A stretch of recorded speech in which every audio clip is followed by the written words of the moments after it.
परतूर तालुके के अकोली गांव में है। यहाँ पर भ्रष्टाचार को लेकर बहुत सी न्यूज़ वायरल हुए थे। आज एक चौकसी की टीम यहाँ पर आई थी, यानी इन्वेस्टिगेशन इंक्वायरी अभी हुई है और 8 से 10 दिन में उसकी रिपोर्ट आएगी। इस तरह की जानकारी अधिकारी और कर्मचारियों ने हमें दी है। चलिए यहाँ के अलग अलग नागरिकों से हम बात करने की कोशिश करते हैं। एकंदरीत जी चौकशी झाली त्यात तुम्ही समाधानी आहात? नाही, पूर्ण समाधान तर नाही आहे, अर्धवट चौकशी झालेली आहे। अजून सिमेंट रस्ते, दलित वस्ती, रुलबन अंतर्गत झालेले, धनगर वस्ती अंतर्गत झालेले, भूमिगत गटार याची चौकशी करायचीच राहिली। पांधन रस्त्याची चौकशी केली साहेबांनी, तर त्याच्यामध्ये असं आढळलं की 6 रस्ते हे अर्धवट आहेत आणि निष्क्रिय दर्जाचे आहेत। दबई नाही त्याच्यावर, म्हणजे रोलर नाही, पाणी नाही, दगड असे विहिरीचे आणून टाकलेले आहेत, दगड फोडलेले नाहीत, हे साहेबाच्या निदर्शनात आलेलं आहे। आणि रस्ते जवळपास 5 रस्ते असे आहेत की ते अर्धवट भरले, पैसे पूर्ण 1 किलोमीटरचे उचललेत, रस्ता भरतो 550, 600, 700, 300, 400 मीटर रस्ते कमी भरले आहे, अतिशय निष्क्रिय दर्जाचे आहेत। ते आता अहवालमध्ये येईलच।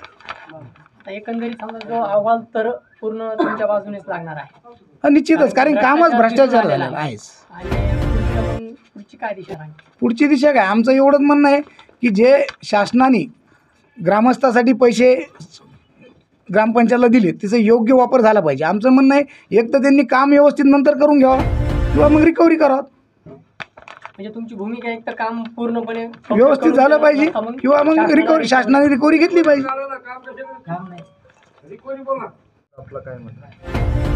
गाव विकासाच्या संदर्भात सांगायचं झालं तर म्हणजे आत्तापर्यंत गावासाठी जो काही शासनानं निधी दिला आहे तो या गावाच्या विकासासाठी असतो, जनतेच्या कल्याणाकरता असतो। परंतु आमच्या गावामध्ये तसं झालेलं दिसत नाही, कारण की या गावचे जे काय रस्ते जे झालेत ते अत्यंत निकृष्ट दर्जाचे केलेत, कारण की ते बजेटच्या हिशोबात काही त्यांनी तितका पैसा खर्च केलेला नाही। आणि या गावाचे गावाचे सरपंच, ग्रामसेवक आणि रोजगार सेवक आणि ह्या कामाशी संबंधित असलेले जे काही कर्मचारी असतील त्यांनी संगनमत करून भ्रष्टाचार केलेला आहे। यामुळे शासनानं यांना एकच विनंती आहे, तुम्ही ह्या जे काय कामं झाले असते तुम्ही त्याची पाहणी करा, निरीक्षण करा आणि निरीक्षण करून तुम्ही जे काय तुम्हाला शासनाला अहवाल जो का सादर करायचा तो असं तो सादर करा। पण या इथून पुढं जर काही कोणी असे काम भ्रष्टाचारात जर केले तर यांना असं दाखवून द्या की जो भ्रष्टाचार जर कोणी असं केला तर 7 पिढ्या बी त्याच्या अवलादीनं पुन्हा भ्रष्टाचार करू नये। हे काम जे आम्ही जर करतोय तर हे काय मुद्दाम जाणून बुजून करत नाहीत की कोणाचे द्वेष भावनेतून करत नाही। आमच्या गावाचा विकास झाला, एकतर्फी कामं, संडासमध्ये शोष खड्डे, एक खड्डा नाही, 3000 झाडं लावले, 30,000 झाडं लावले, 30,000 पुरस्कार घेतला। 300 झाडं त्यांनी दाखवून द्यावा, 300च्या वर झाडाच्या वर ह्या परिसरामध्ये मारुतीपासून ते खंडोबापर्यंत तू 300 झाडं दाखवा म्हणा, 30,000 दाखवून पुरस्कार घेता। हे खरं आहे काय? चालतं का? या तुम्ही सरपंचसुद्धा नाही, त्याला तुम्ही सरपंच नसताना ते की मी सरपंच आहे म्हणून पुरस्कार घेता, याची कुठेतरी दखल शासनाने घ्यायला पाहिजे। हे सरपंच त्यांची भावजाई आहे, हे माणूस जो बोलतो पुरस्कार जो घेतला तो माणूस सरपंचसुद्धा नाही, साधा ग्रामपंचायतचा मेंबरसुद्धा देखील नाही। पण अकोलीचे सरपंच यांनी इतकं शासन गावात प्रोग्रेस करून हे इतकी उन्नती केली असं दाखवून पुरस्कार घेतलेला आहे। हे म्हणून असं कोणी चालतं का? हे म्हणून माझी शासनाला एकच विनंती आहे, हे जो पुरं जे काय ऑब्झर्वेशन केलं, जो सर्वे केला आहे तर ते तुम्ही अहवाल पाहून यांना पनिशमेंट झाली पाहिजे, हीच माझी गावकऱ्याच्या वतीनं इच्छा आहे। एक सांगायचं तार पण मग सांगून या अधिकाऱ्यांना लोकांनासुद्धा मला सांगायचं की please I request you cooperation for my village.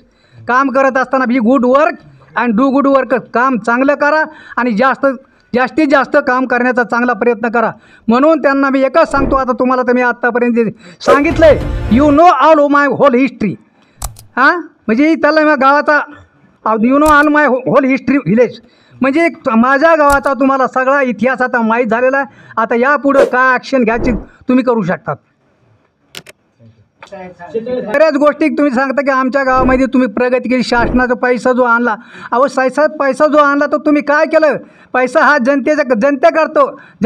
जनतेकरता असतो। आता एखाद्या शेतामध्ये तुम्ही विहीर खादली, तुम्हाला आम्ही दाखवून विहीर खोदली आणि सगळं बजेट उचलून घेतलं, चालतं का ते? याला विकास म्हणतात का? शेततळे खाणलंच नाही, पैसे उचलून घेतले, आम्ही गावात विकास कर.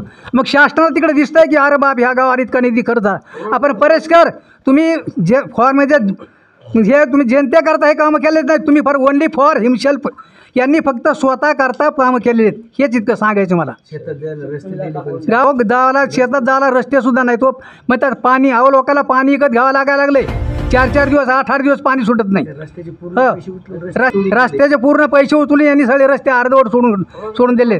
रोजगार शोध अहो तुम्ही समजा रोजगार शोध जनतेचे आपण म्हणतो ना पैसे अहो 80 वर्षाच्या म्हाताऱ्याला तुम्ही दाखवलं हो यांनी 80 वर्षात त्याचे पैसे कामाला जातात.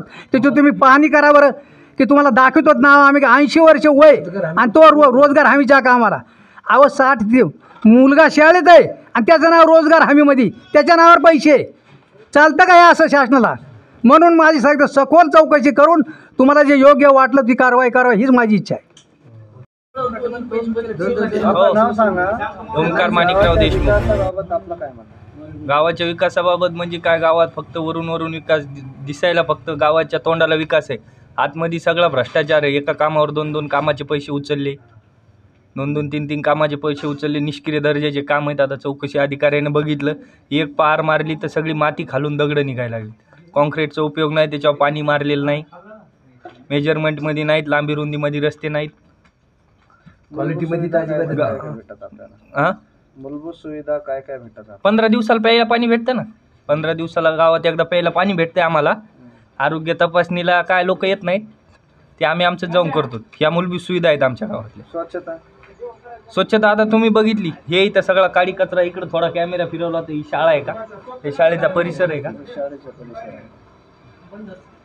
पत्र फुटलेले, ही सगळी स्वच्छता. इकडं सगळं कागद कचरा वगैरे पडलेला. इकडली रोड बघा. गव्हर्नमेंटची स्कीमचा लाभ भेटला की आपल्याला काय? अजूनपर्यंत तर माझ्या कुटुंबात मागच्या 50 वर्षापासून अजून एकही गव्हर्नमेंटचा लाभ भेटलेला नाही. मागच्या 50 वर्षापासून घरकुल एज्युकेशन बाबत काहीच नाही. मी सांगतोय ना, मागच्या 50 वर्षापासून माझ्या कुटुंबात एकही सरकारी योजना आलेली नाही. गावात शिक्षण बाबत आणि विशेषतः आम्ही अल्पभूधारक कुटुंब आहे आणि इथं एका घरात 3-3 घरकुलं, एक घर बांधतात त्याच्यावर 3 घरकुलं उचलतात. असा सगळा प्रकार आहे गावातला.